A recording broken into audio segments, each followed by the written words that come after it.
Good evening and welcome to my podcast.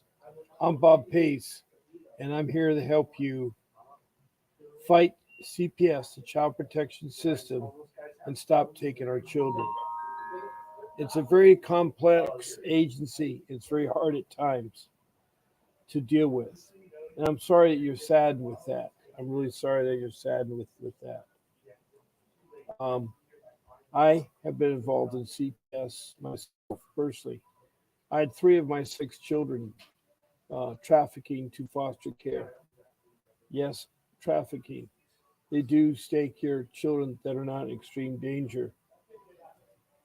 I've been trying to understand them. I've been fighting CPS for 15 years. I've been on this podcast since October. I've talked to over 500 some people from different states and from different countries. We do have different countries that text in questions about CPS. It's a worldwide issue. The thing I see is that it's now gotten out of hand. It's got an agency gone rogue. You probably don't understand that, but this agency, there's no accountability. There's no check and balance. They're not transparent, and it's a money making venture for them. $80 billion a year is what they generate to take care of our children and put them into foster care. Now, the CPS, the Child Protection System, is supposed to be a government agency that's a branch of social services that's supposed to protect our children from neglect or abuse and do family reunification. Because the parents, the biological parents, are the best parents for the kids. They are the best parents for the kids.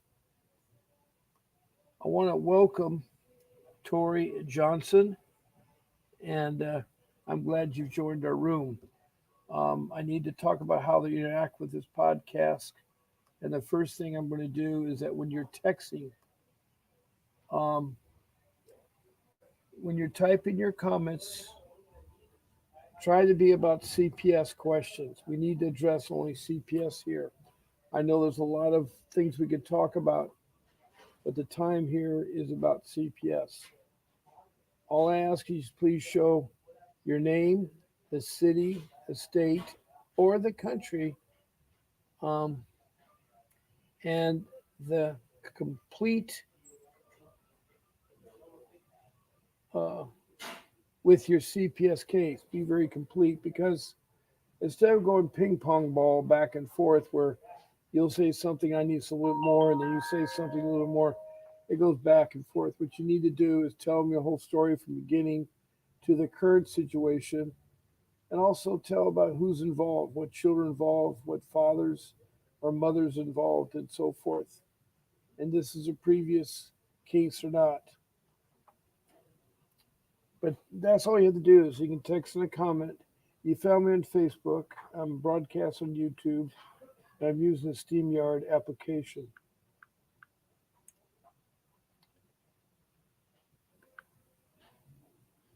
Now,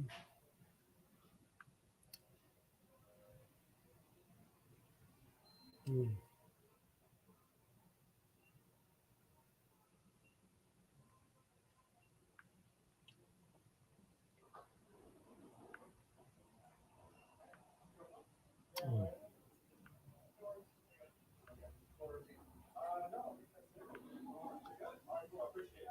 there are my co-host, who's usually on, but she's having computer difficulties, and so she has to get herself a new computer. So I'm just going to contact her.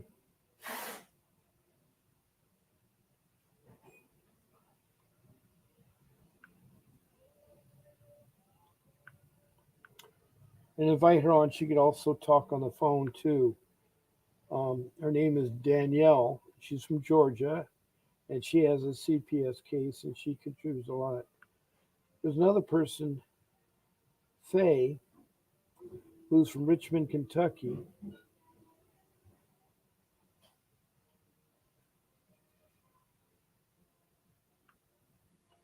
And she has a case, and she's been really very, very helpful. So I've noted Faye and Danielle that I'm live and they come on because sometimes the notifications come out late. And if a lot of you get them late, I apologize.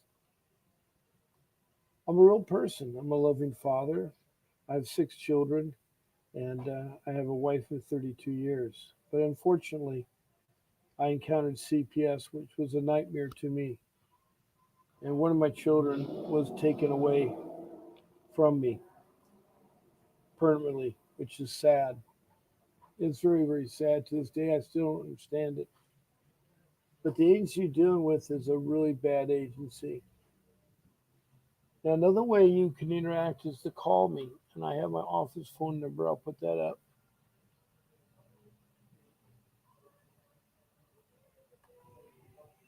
That's my office number, 626 698 0990.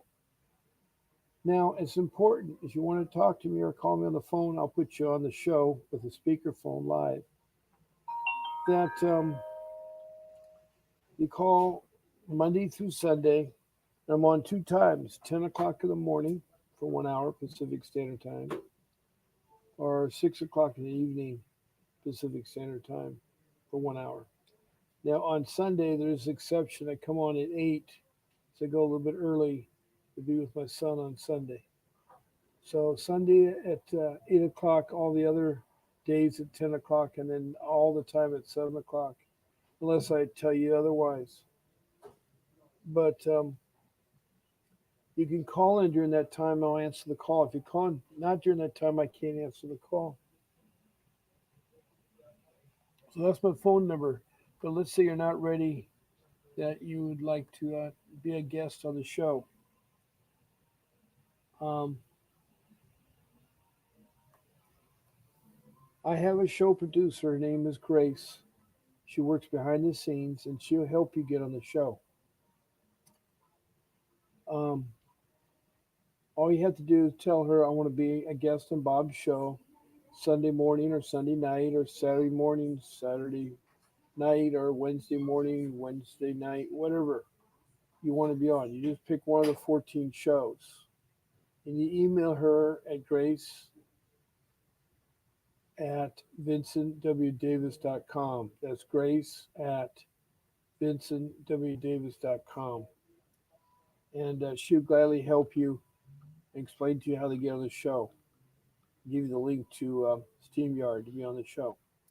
So that's the third way you can interact with this podcast. So either text a comment um, or call in or schedule a time to be a guest. It's up to you. I know it's a hard thing to talk about your case, and Tori says that she's from Georgia, but out at Utah. And what can I do? As CPS never gave me um, a chance to pick my own kinship.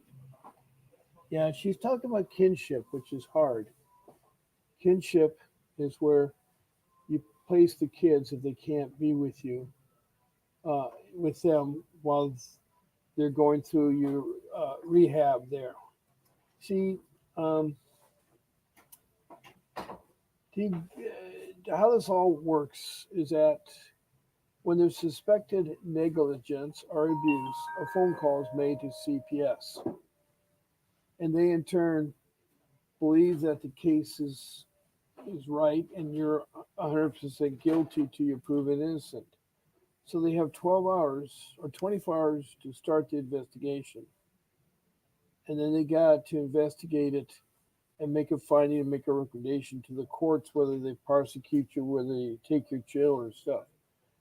But a lot of these CPS agents in different states are sidestepping a lot of this and immediately taking the children because they've convinced you to get permission because they say they're in imminent danger. Well, not all cases are the same. Not all cases are in imminent danger.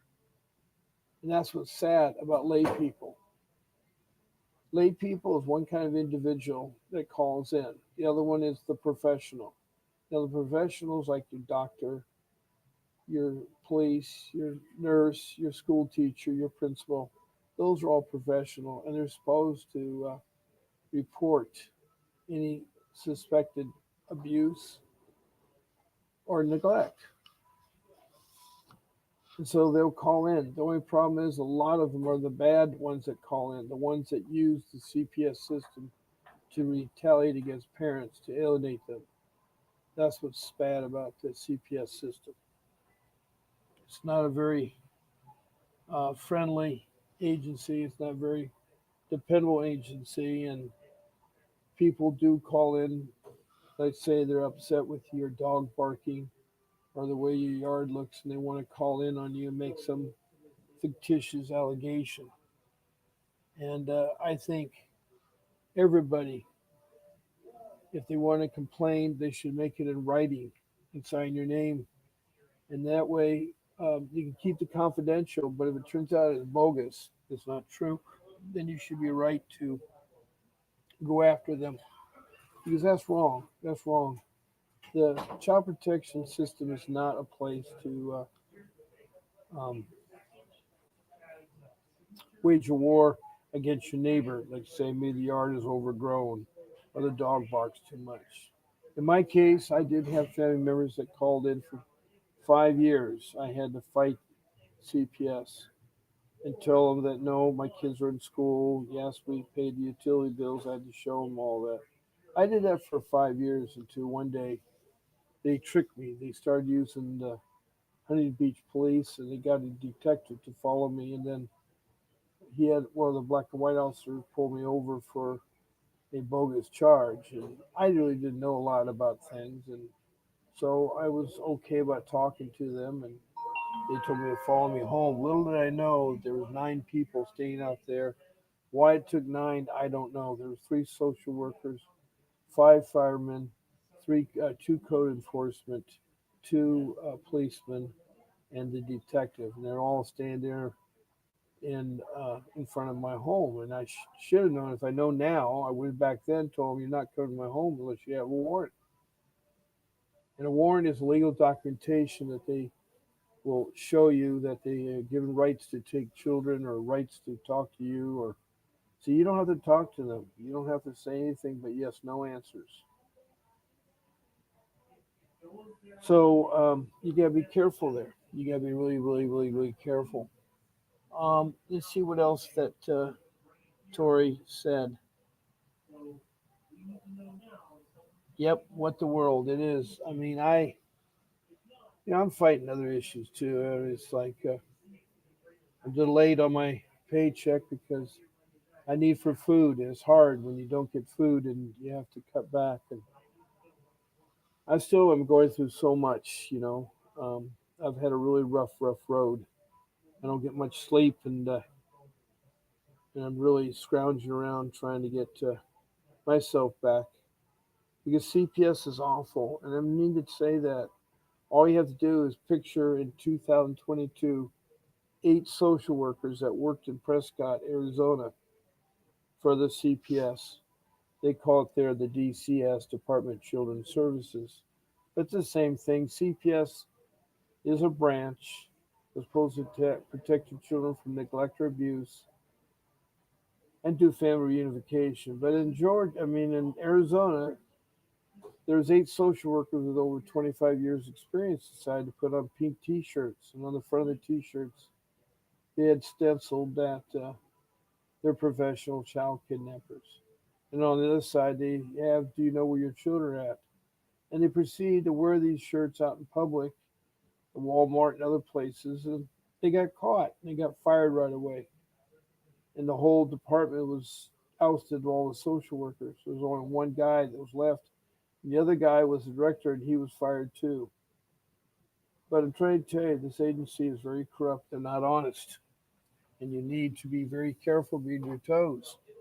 You need to listen to what I have to tell you because you only get one chance at it. Like right now, Tori looks like she's been going on her case for some time.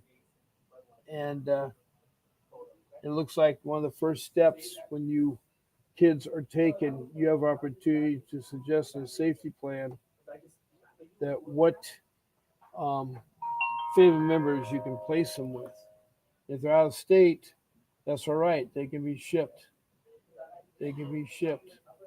CPS doesn't like it because they're spending money, but they're getting over $20,000 per month per child. In my case, that's $60,000. Is way too much. It's an $80 billion business, and I'm trying to tell you, you got to be really careful with them. So you've all in this room because you need help, and a lot of you are sometimes at a hard point in your life. At least I am. I had no idea that I'd lose my job in 2010 after working for such a long time, over 40 years. And it was my in laws, my wife's family, that was doing the calling, which we did not know into much later. And it was hard. It was hard. My wife and I were devastated by this whole episode and how illegal they are, how the detective, the police, the social workers, how they lie. And all they want is money. All they want is money.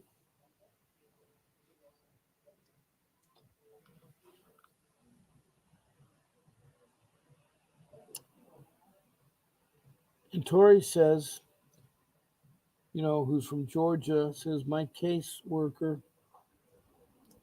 never went over my case action plan. No, a lot of them don't. A lot of them ignore your constitutional and civil rights. It's really sad. And this particular court that you're in, dependency court, is also rough because you are guilty until you're proven innocent. Every other court of law, you're innocent till you're proven guilty, like criminal court. So you're already found guilty, and they immediately want to take your children, not because they're in danger, because they want to get the money rolling. I think once they take your children in custody, the money flows in, and that's what they want. They want money for your child to flow in. And I'm sorry all of you have to go through this. This is hard for me to hear from Tori Johnson because I've been there. I know where you're coming from.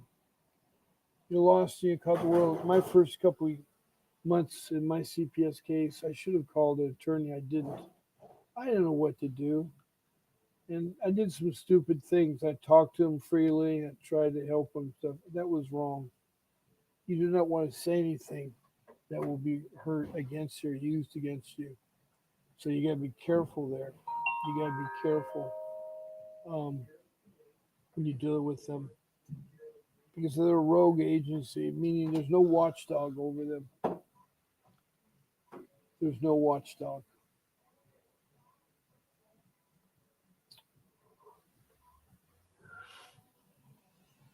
So I'm going to take down the email address for Grace at vincentwdavis.com. That's where you send it to be a guest. I want to put my number back up there. I'd like you all to call in about your case, and I can try to help you and so forth on that. Now, let me see here.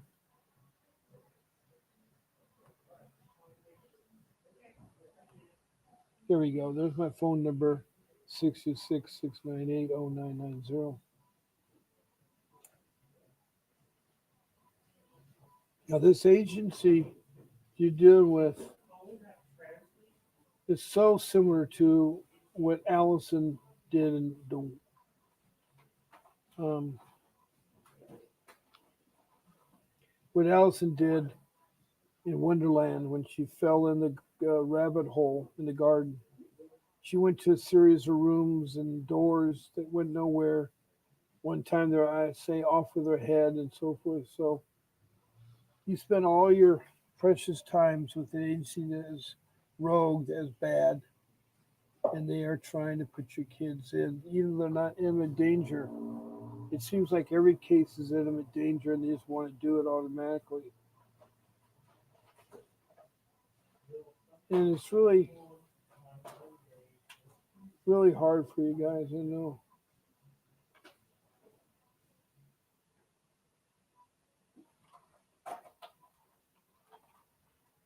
Now, I have a number on my screen. It's at 888-888-6582.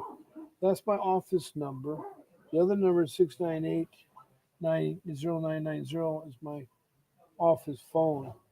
But that one is the office number, and that's my rule number one. You need to contact the attorney, Vincent W. Davis, that produces this podcast. And you need to speak to him because you need a consultation.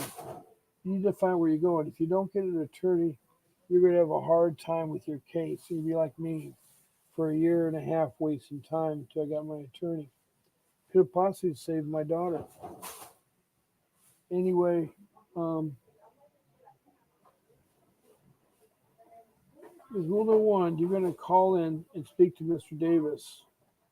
All you do is call 888-888-6582, and he'll talk to you for 30 minutes for $60. That's all you have to pay, and it's well worth the money spent because he'll talk to you about how to navigate, how to fight your CPS case.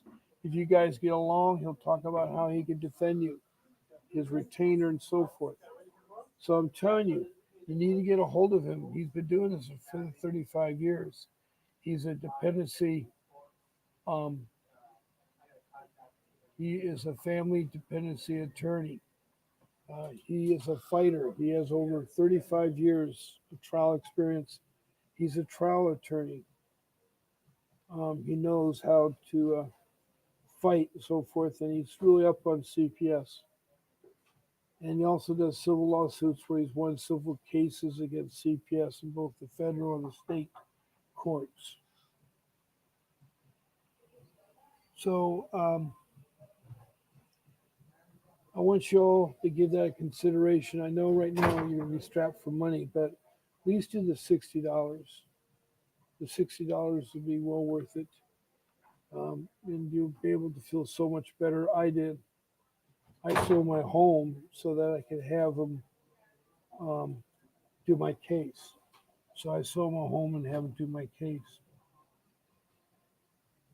And it took us 3 years, but we got the two boys back. The reason why our daughter was not returned is that at age 12, she was tricked by the social worker. The social worker had a problem with us parents and she wanted to do revenge. And so what she did,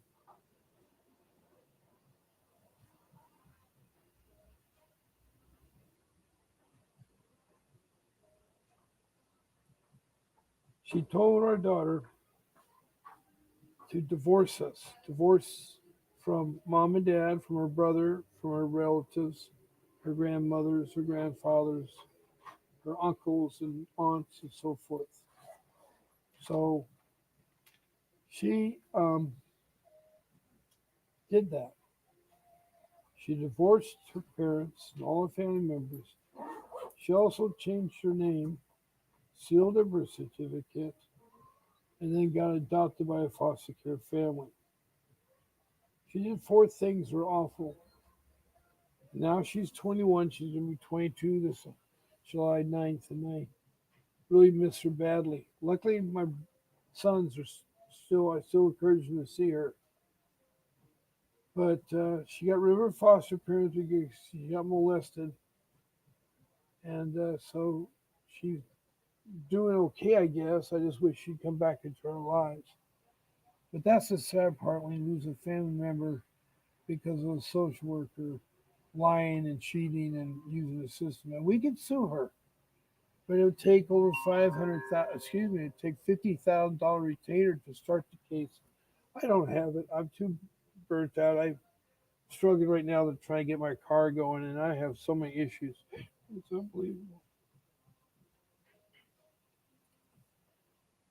But I will proceed. I love all you guys. I'm glad I do this show because I do it for my love for you guys and not to have you experience what I did with CPS. It's a horrible, horrible agency. All you do is think about those pink ladies, those social workers with the stencil on the front of the t shirts, professional kidnappers, and on the back, it's where your children are at. And they parade around. And I was in Prescott, Arizona, in 2022. Look it up. They were fired along with the director. And it still goes on. Just last month, a social worker on her Facebook page put an ad. And the ad's from 1848 and it said black children for sale. Black children for sale. That's your social worker. And that, by the way, that social worker was black.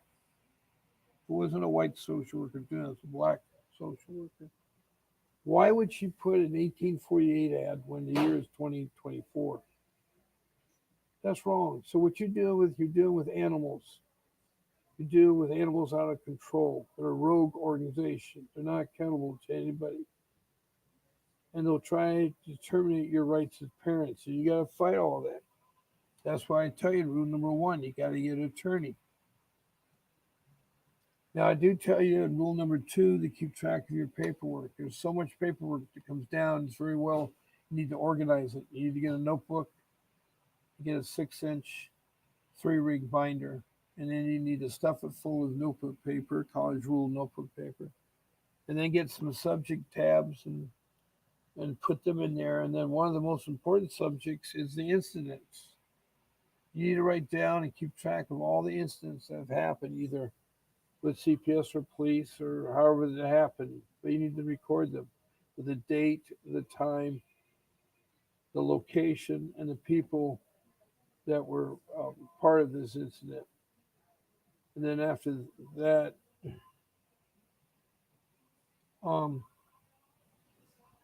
you put what the incident was about with one line. The next line, you put the outcome. If you don't know the outcome, you may have to do it later on and add it. But you need to put the outcome.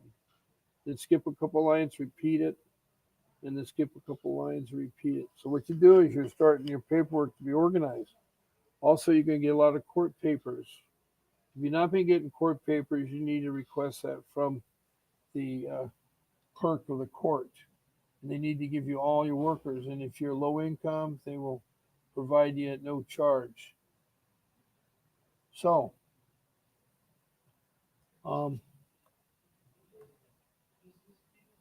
Faye has come on. Okay. Yeah, I tried to. It's hard to hear. I'm trying to talk in a soft voice. Is that better now, Faye? Is that better? Can you hear me, Faye? I had tested it and people said they could hear me. Do you hear me better, Faye? Faye, do you hear me? Oh, boy. Not really. Well, I'm going to take off my headset, and I'm worried about background noise, but we'll see. Is that better, Faye? Do you hear me better, Faye?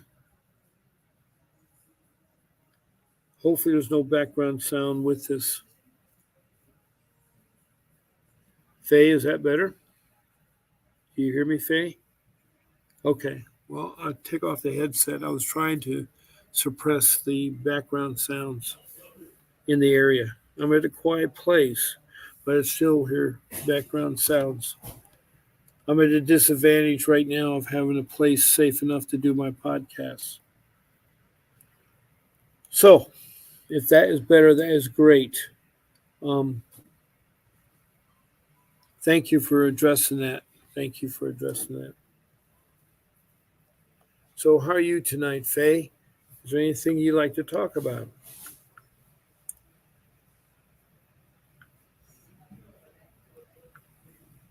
Anything you like to talk about?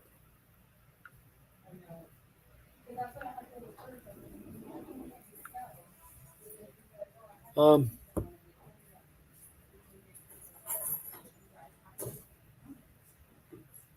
yeah, I know the heat. All of you, I feel so sorry for you for the heat. It's really hot temperature. Luckily, I don't have extreme heats here where I live, so I'm fortunate. Love to send you some of our cool weather your way. But anyway, I was talking about rule number 2 about the notebook and about keeping track of your paperwork. And it's so important that you organize your paperwork because you have to fight them. And it's really hard fighting them. Um, it really is hard.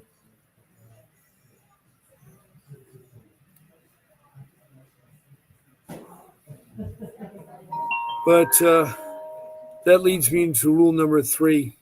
Now, rule number 3, I feel, is really important because that's where you're not supposed to let people into your home. You're supposed to say no, yes, no answers to people you talk to. Do not talk to social workers or police. Everything you use will be held against you, and you don't want to do that. They're bad. They're a bad agency. Like I've said about the 1848 ad that was published on the social worker's page book and stuff. So, hi there, Faye. Hey. Yes, you come in loud and clear. Okay. I'll let you finish your rules. Yeah, sure. I was going to that rule 3, and that's the one where I hate when people don't know, and I didn't know either, allow people into your home and then they use what they see against you. See, your home is your castle. It's your constitutional right to protect it and the people in your home. So don't answer the door. And I'd always refresh to a gentleman who I heard about on May 3rd. His name was Roger. He's a black man from Gainesville, Florida. He was a Air Force airman, served in our country, young. I think he's 23. Anyway, Roger answered the door and he shot 5 times, direct shot, killed on the spot. And that's the sad part to do because the whole thing started when the sheriff arrived with suspected domestic violence, and that place wasn't the right one. But the way he handled it, he knocked several times at the door, didn't say anything. The guy inside got nervous, grabbed his gun, which he had a license to do so, and went to the door. And of course, he opened the door after the 3rd knock, and the guy said,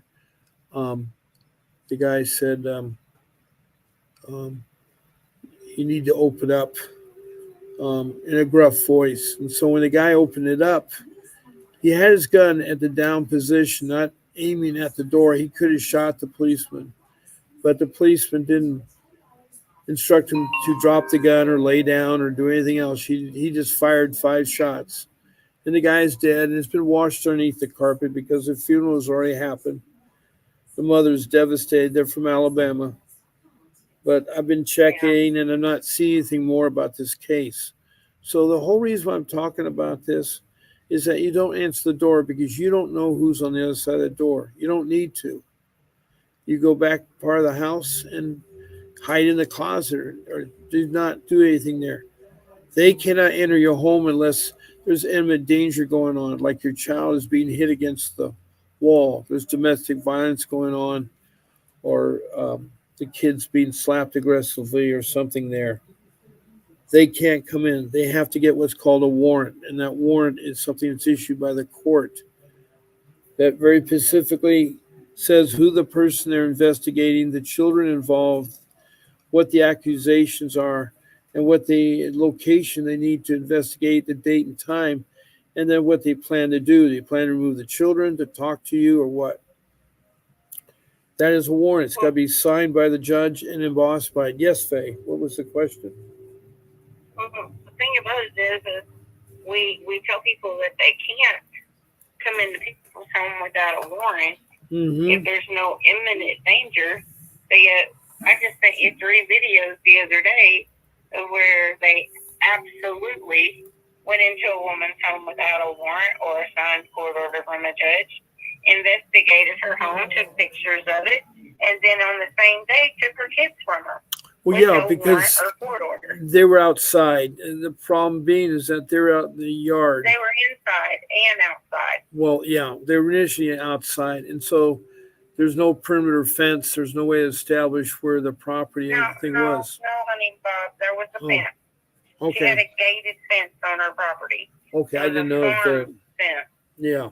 Well, they shouldn't have come in the fence without announcing, but in your Richmond area, those police are corrupt, and a lot of the social workers are corrupt.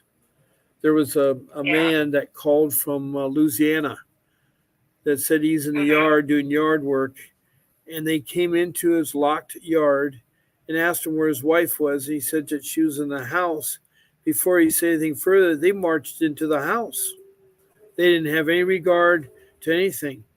And they took the children out of the house. You're right. And the problem is that people don't know. And that lady in the video did say that you can't take our children. But if the police are corrupt, the social workers are corrupt, there's nothing you can do. You can just record it and hopefully get an attorney that can fight for your case. And that is wrong. I agree with the videos you sent. I couldn't believe it, even when the mother said, "Did you know that what you're doing is wrong?" I mean, the police, I hate to say it, are not very well educated in some of the states. And I'm not trying to say Kentucky is a bad state. It is. I love Kentucky because I have a friend there named Faye who's been very helpful with my case. I also loved it because I have nothing but thinking of bluegrass and easygoing lifestyle there. But I'm in the battle-torn area of LA County, LA area, and it's wall-to-wall city, and there's just so much crime and everything. I expect bad things here, but today I even was hassled by the police today. I could not believe it. Oh, really? Yeah, I just had parked my car on a public street for a couple hours. As I told you all, I'm trying to get my car repaired because the stickers are not on it. It's been paid registration, but you got to have stickers on it. And so they wanted to tow my car away, and I just drove off. I held my guns, and I didn't look back, and I drove away, and they didn't follow me. So I had a permit, an operating permit, that says I can operate from A to B, and so they didn't press it. I showed them the manufacturer of the vehicle. It's manufactured for multiple passenger use. And I showed them the name of the van. It's a Dodge, and it's a model B300, Ram B300. So it's a Dodge van. But because my registration says MH, they think it's a motorhome. And so someone in the neighborhood, in the couple hours that I went in the house, called to complain. And this is so sad that we live in a society, or at least where I live, that people are more concerned about that. I mean, I just was really shocked.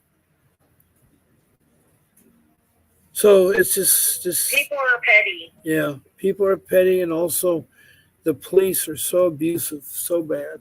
They're so bad. Yeah. They're not your friend. They're not your friend. I deal with them all the time here with my son when he's autistic. Oh, I know.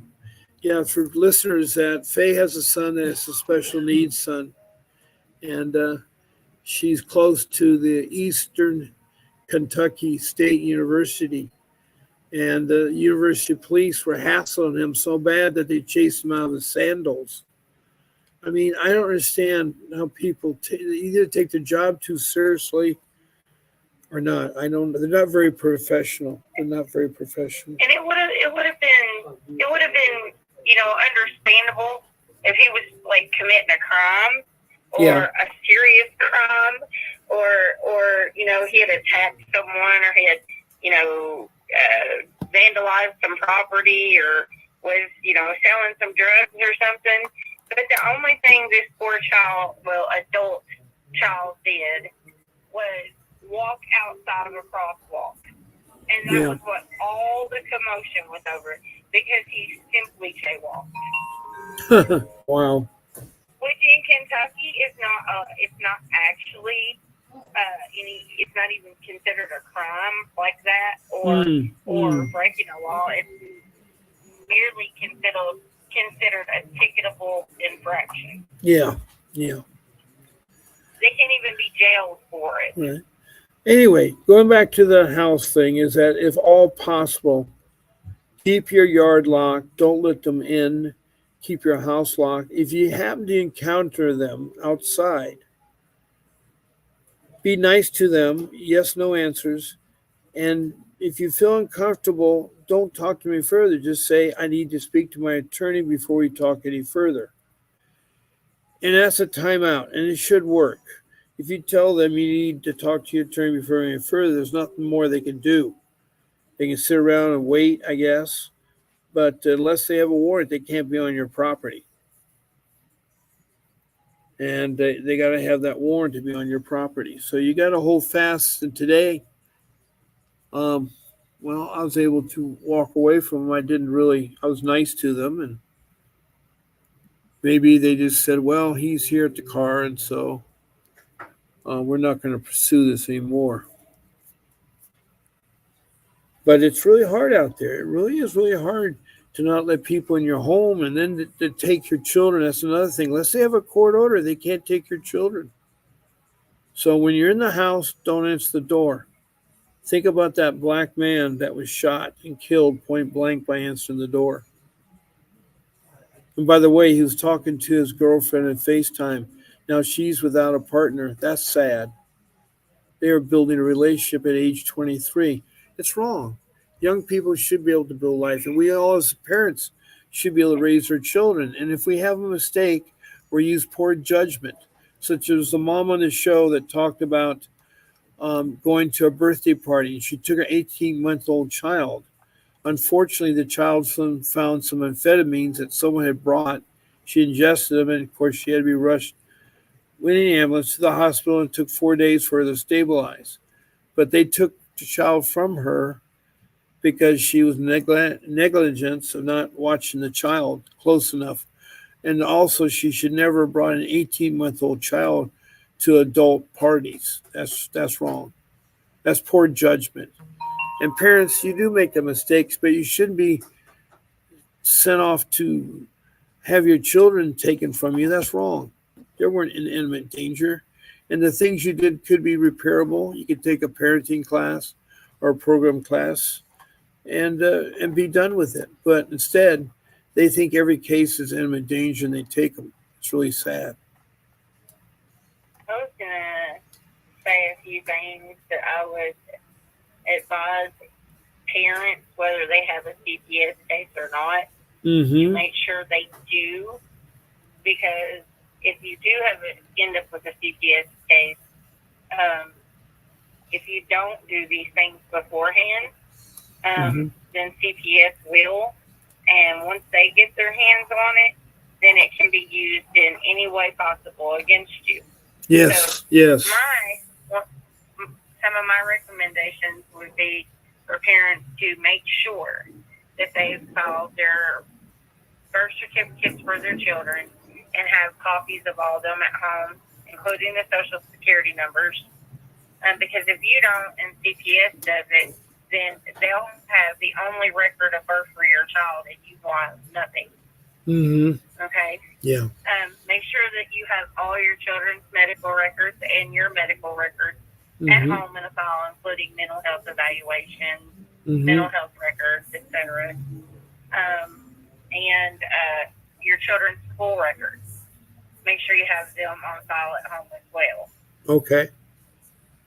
And I would suggest too, wherever your children's physician office is at, and mental health office is at, and at the school, to file a form that only you or people that you allow to view those records and no one else. Well, that's supposed to be done at registration every year, all the public schools and the private schools. During their early part of registration, they send a form called a permission form. And on that form, you list the people who they can pick up the child or see the child. And it's against the law because a lot of times they'll come to school and they identify themselves as CPS and they take the child, which is illegal. They have to have a court order. Again, they have to have that warrant. And so you're right. You got to make sure you keep that list updated. I'm not just talking about picking the child up, but I'm talking about like being able for anyone else to view their school records or their medical records Only True. you and Yeah. whoever you allow to view those needs to be on the form. Well, isn't that And called then if HIPAA? CPS Isn't that called HIPAA? The HIPAA rule? well, it is, but you still have to fill out a form. Okay. Yeah, and Okay. who you as the person to view and whoever else you want to view it. But then, if CPS does open a case, they would have to subpoena those in order to get them. Okay. They can't just go to the doctor's office or to the mental health place and request them like they did in my case. Mm-hmm. They just called up the doctor's office and told them to send them the record without any subpoena. Right. So if you fill these forms out, it stops them from being able to get them without a subpoena. That's a really good idea, Faye. Thank you for sharing that. Also, at this Rule 3, I talk about medical trafficking. Now, what's been happening lately, people that late at night their child gets a high temperature or something wrong with them and take them to the hospital.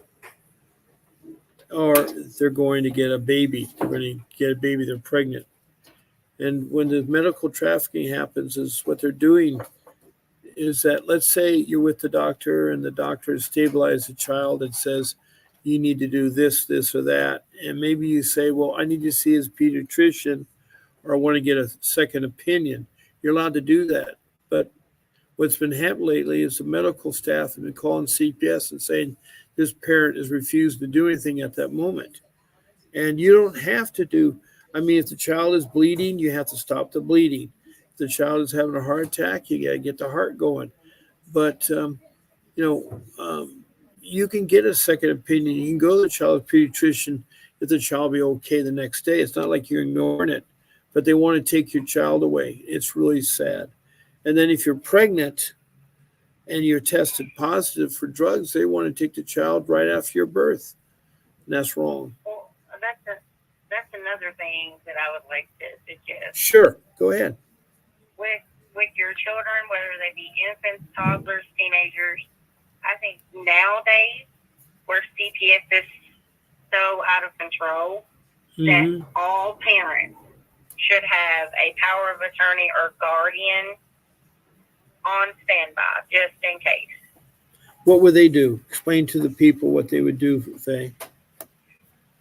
Well, if say you take your child to the hospital because your child had a bike accident and got a big knock on the head and it was a stage 3 concussion, and the doctor thinks that you beat your kid up and they call CPS on you and they tell you can't take your child home, and CPS comes to the hospital and tells you they're taking your child and they escort you out of the hospital.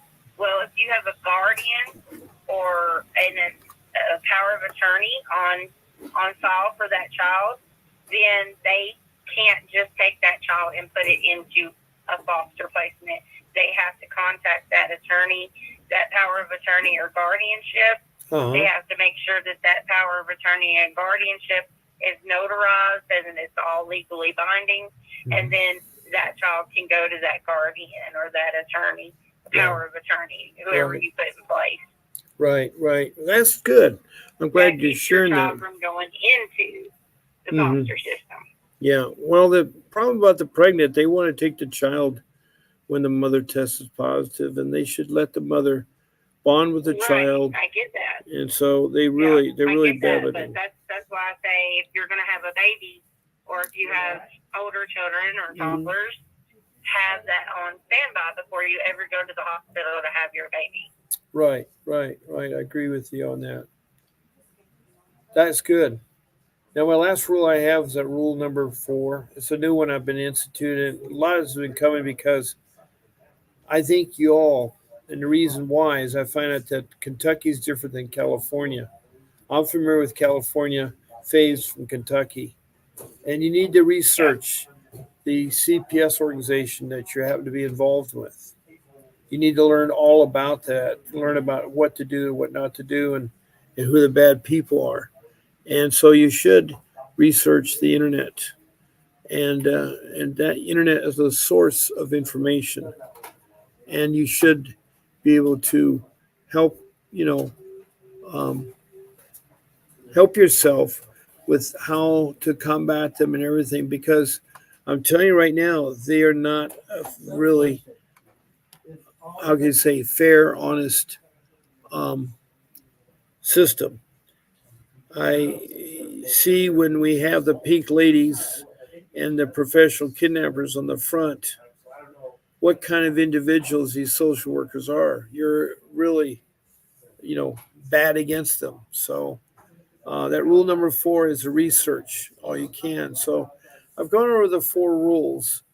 And is there anything else you'd like to talk about? Because we got about 10 minutes left. Good. Okay. What's the latest in your case right now with your son? I mean, I'm just waiting to try to get the probate court to give me guardianship of him. Okay. That's just a long process in Kentucky. Kentucky courts are backed up always, so it takes forever. I mean, something that should only take like a couple of months takes 5 or 6 months here. Okay. Yeah. Okay. And then about your girl, no chance of ever having a relationship with her again? Well, I'm working on that, but that's just a slow process. Trying to figure it all out. But there's definitely a way to have the case re-looked at. But I just have to figure out how I'm going to go about that. Okay. All right. I'd like to share something that you sent to me with our audience. When you're working with the child protection system, home inspection can be a stressful experience, but there are steps you can take to make the process smoother. So first, you want to clean and declutter your home. Make sure your home is tidy and organized before the inspection. This includes removing any hazards or safety concerns, such as sharp objects, chemicals, or medications are within reach of children. Make sure your home is safe and secure. Check that all smoke detectors are working. Install safety gates on stairs and secure any loose rugs or carpets. Ensure that there are any pools or hot tubs are properly secure with appropriate fencing and locks. Be honest and transparent. Answer any questions the inspector asks honestly and openly. If you're unsure about anything, ask for clarification. Provide necessary documentation. Have important documents such as medical records, school records, and financial records ready available for the inspector to review. Remember, the goal of the CPS home inspection is to ensure the safety and well-being of the children. By preparing your home and being honest and transparent, you can help make the process go smoothly. That's well written, Faye. And I like to further, add to that is that you got to be really careful because they're going to use things against you. And what Faye has mapped out is really a good thing. It's definitely a good thing. And it's hard because a lot of us have a tendency, like in my case, when I had charge neglect, unfortunately, I had all my parents' belongings, and it's quite a mass of things because they were married for 55 years. And I had over, close to 4,000 square feet of their belongings. And even though it was stacked nicely and organized, I would take a box and sort it. Well, that particular stuff should have been done in storage. I should have put all the stuff. My problem is I didn't have the finances to support storage, so I had to do it at home. And that's what they got me on. They said that could endanger the children. It wasn't safe for them by being negligent. I think it was just they're vindictive and they wanted to get you. I think they wanted to get you because they were frustrated for 5 years of constantly talking to me and then couldn't find anything wrong. Well, also too, adding to what you just read, you also need to have, if a CPS worker is coming beforehand, but you can't always have someone there if it's a surprise visit. But if you do, you need to have witnesses there with you. You need to be recording or having cameras up. Mm-hmm. And you also need to have an attorney, if possible, be there, but if not, at least on the phone with you on speaker. Yeah, but I don't think you should allow them in your home if you can avoid that. I mean, yes, the three videos you showed me. Warrant, you have to let them right. in. Yeah, if they have a warrant, you don't know when they're going to issue that. But usually, if they have a warrant, you've waited too late. You should have, when you first heard about them coming by to see your home, that's when you should contact your attorney, and he should advise you what to do so you don't have to deal with a warrant. Sure. But sometimes they just come with a warrant. Yeah, you still go at 8 o'clock, right? You know? Okay. Yeah. Yeah, they don't. Yeah. So I mean, you don't have a chance. You know, sometimes they come with the warrant, sometimes they don't. Mm-hmm. You know, mm-hmm. It just depends. It depends on the worker. Yep. I agree. It's styles and cultures. People have different styles and different cultures in different areas. You know, and that plays an important role into the things too. Yeah.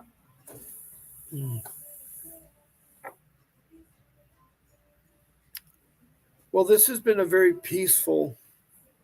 I've been trying to calm down. I've had a very stressful day today. And I can tell. Yeah, I'm really worried about the food part of things because I was due a paycheck today to get food for dinner tonight, and now I don't know how to feed the family. That's always the sad part about where I'm at in my life. So, you know, it's my life, and I have to deal with that. Yeah. So it's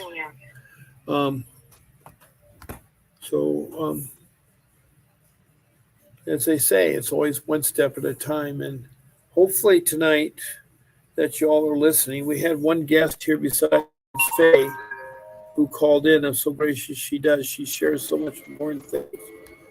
But we had Tori Johnson from Georgia who talked about her kinship. There's never an opportunity to place her children in her kinship. She never was. So, and her social worker never went over an action plan. And it was so hard. It was horrible. So I'm going to close the show tonight. I want to thank you all for listening. I want to thank Tori Johnson for being in the room and for Faye who called in with our things. I'm telling you all, I'm on again tomorrow at 10 o'clock, Saturday morning. Look forward to seeing you. God bless you all, and keep fighting for your kids. You will get them back. You just have to keep doing it. So good night. This is Bob Pace signing off, and I'll see you tomorrow morning.